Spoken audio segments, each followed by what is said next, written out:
Bakit mahalaga na tutukan itong kaso ni Rene Barrebonia?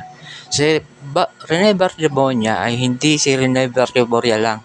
Si Rene Barrebonia ay nirepresent tayo pangkahalatan na ang isang individual ay makamit ang tama at nararapat na hustisya. Malaki o kilala na paaralan ang maaaring managot dahil sa kapabayaan sa pagkuha kay coach, ang utak sa pagpapatraining sa isang delikadong lugar.